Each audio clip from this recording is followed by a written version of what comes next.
बिस्मिल्लाहिर्रहमानिर्रहीम। अस्सलाम वालेकुम व्यूअर्स। आज के इस लेक्चर में हम 10th क्लास का मैथमेटिक्स स्टार्ट करेंगे। इस बुक में आपके पास 13 चैप्टर्स हैं। हम चैप्टर नंबर 1 स्टार्ट करने जा रहे हैं, दैट इज क्वाड्रेटिक इक्वेशन। आपके पहले चैप्टर का नाम है क्वाड्रेटिक इक्वेशन। सबसे पहले हम इसको डिफाइन करेंगे, फिर इसको सॉल्व करने के तरीके समझेंगे, फिर उनकी टाइप्स पढ़ेंगे। आइए डिफाइन करते हैं what is quadratic equation. Urdu में कहते हैं दो दर्जी मुसावात।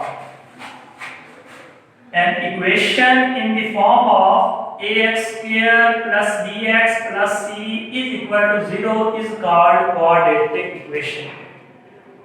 ऐसी मुसावात जो इस शक्ल में हो क्वाड्रेटिक इक्वेशन कहलाती है, या आप इसे दो दर्जी मुसावात कह सकते हैं। यहाँ पे a does not is equal to 0 कि a को 0 नहीं होना चाहिए और a b c are real.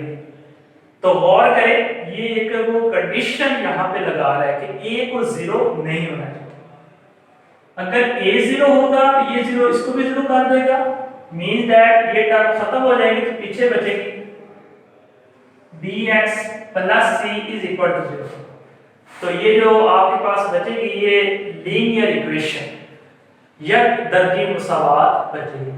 तो ये एक एमसीक्यू सेट हो सकता है कि आपको एक क्वाड्रेटिक इक्वेशन दे दी जाए और ये पूछा जाए कि a does not equal to 0, a is equal to 0, a is equal to 1, a is equal to 2। तो राइट ऑप्शन ये होगा कि a does not equal to 0, a को 0 नहीं होना चाहिए। यहाँ पे ये आपके जो a b c है ये आपके रियल नंबर है और x आपका वेरिएबल। ओके, इसकी एग्जांपल देखते हैं। 2x square plus 6x plus 9 equal to 0, ये स्टैंडर्ड फॉर्म में है, ये आपके पास क्वाड्रेटिक इक्वेशन है। 4x square plus 5x plus 3 equal to 0, ये भी एक क्वाड्रेटिक इक्वेशन है। अब जो आपकी चीज सीखनी है वो ये चीज सीखनी है कि आपने इस स्टैंडर्ड फॉर्म को इससे कंपेयर करना है। आपने इन इक्वेशन में देखना है कि हमारा a क्या है, b क्या है और c क्या है। जब हम आगे जाके क्वेश्चन करेंगे तो वहां हमें इसकी बहुत ज्यादा जरूरत पेश आएगी। तो यहाँ पे कंपेयर करें, x स्क्वायर का जो कोएफिशिएंट होता है वो a होता है, x का जो कोएफिशिएंट होता है वो b होता है और बाकी जो होता है c होता है। x स्क्वायर का कोएफिशिएंट यहाँ पे 2 है, दिस इज a, x का coefficient b, this is b and this is c। यहाँ a is equal to 2, b is equal to 6, c is equal to 9। यहाँ a is equal to 4, b is equal to 5 and c is equal to। इस तरह आपने और भी quadratic equation लिखनी है, वहां से आपने a, b और c निकालना है कंपेयर करके standard form. Then solution of quadratic equation. There are 3 method to solve quadratic equation. दो दर्जी मुसावात को हल करने के 3 तरीके हैं। सबसे पहला तरीका है बाय प्राइम फैक्टराइजेशन, बजरिया मुफरद दर्जे। दूसरा तरीका है बाय कंप्लीटिंग स्क्वायर और तीसरा तरीका है बाय क्वाड्रेटिक फार्मूला। हम इनको बारी बारी अप्लाई करेंगे क्वेश्चन के ऊपर और इनकी मदद से हम अपने क्वेश्चन सॉल्व करेंगे।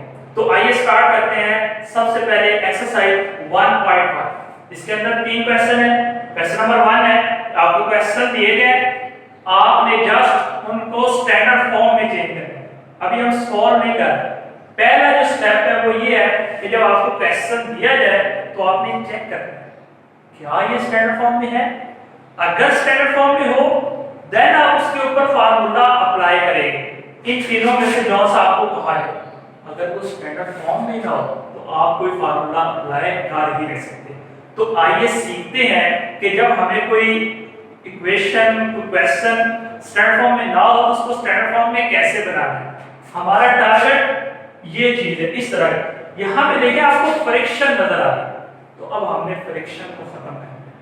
तो यहाँ पे फ्रिक्शन कैसे खत्म होगी कि हम इन दो फ्रिक्शन को कोई एक फ्रिक्शन बना लेते हैं, वो होगा एलसीएम की मदद से। तो यहाँ लेते हैं एलसीएम, एक एलसीएम 3 और 7 का एलसीएम 21।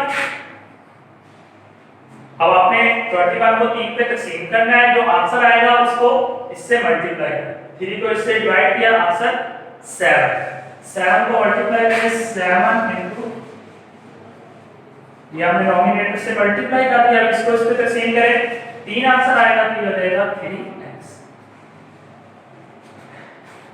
आपकी स्टैंडर्ड फॉर्म में फ्रिक्शन नहीं है, मतलब डिनोमिनेटर नहीं है, बटा नहीं है, तो आप क्या करेंगे, दोनों तरफ 21 से मल्टीप्लाई करेंगे। इधर मल्टीप्लाई करेंगे तो खत्म हो जाएगा, और ये 7 अंदर मल्टीप्लाई हो जाएगा 7x² प्लस,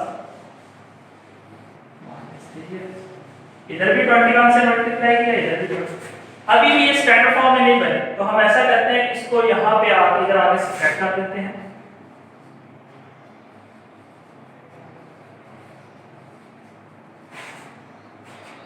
ये ठीक है, यहाँ दो कांस्टेंट है, इनको हमने एक कांस्टेंट बनाना, तो कैसे बनेगा,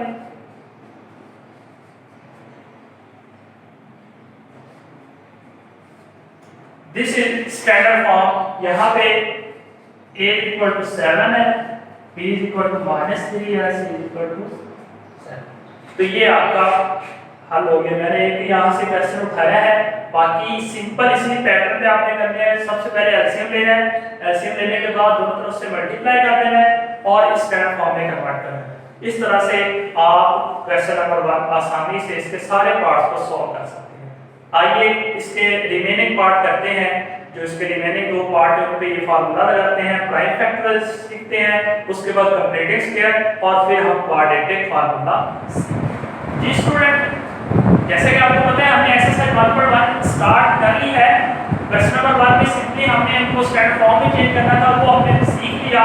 क्वेश्चन नंबर 2 में है सॉल्व बाय फैक्टराइजेशन, के सॉल्व करें फैक्टराइजेशन। बेसिकली यहां लफ्ज इस्तेमाल होना चाहिए प्राइम फैक्टराइजेशन, के सॉल्व करें बजरिए मुफ्रद।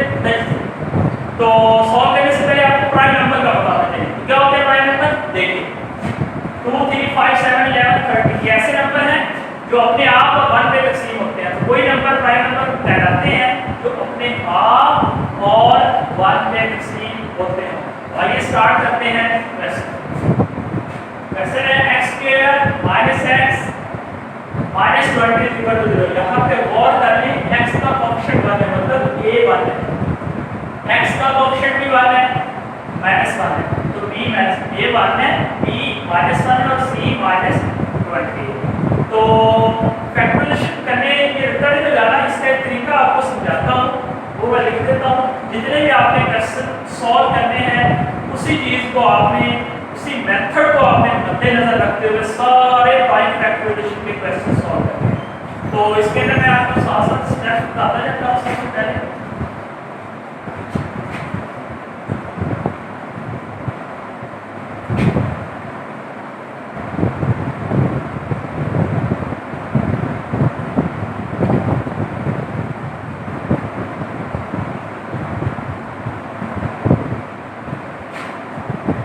Find AC and A prime factorisation. सबसे पहले जब भी आपके पास प्राइम फैक्टराइजेशन का क्वेश्चन है तो आपने AC फाइंड आउट कर लेना है, फिर उसकी मुफ्रद कर देना, फैक्टर बना देना। तो यहाँ पे A क्या है 1, C क्या है 20। हमेशा यहाँ आप साइन को इग्नोर करेंगे। आपने पॉजिटिव की तहसील करनी है, तो ये आपके पास 20 आ गया, 20 की आप तहसील कर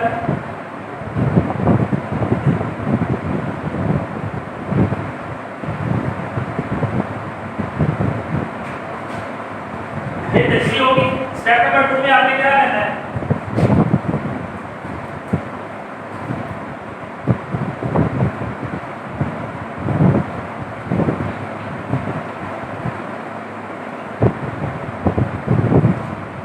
जो आपके पास फैक्टर आपको मिल जाए उनको ऐड करके या सब्ट्रैक्ट करके आपने b बनाना होगा।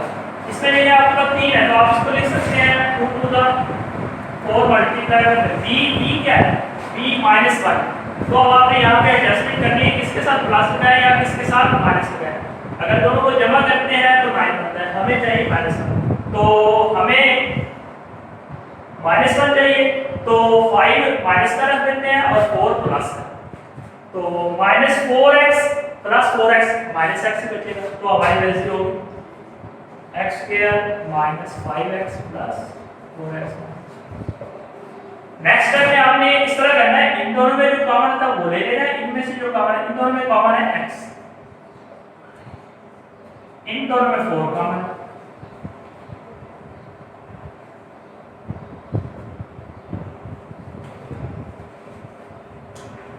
जो सेम फैक्टर है ये वाला इनको, और तो मैथमेटिक्स का ये रूल है, जब दो चीजें मल्टीप्लाई हो रही है तो हम उनको अलग-अलग 0 के बराबर रख सकते हैं, x - 5 = 0,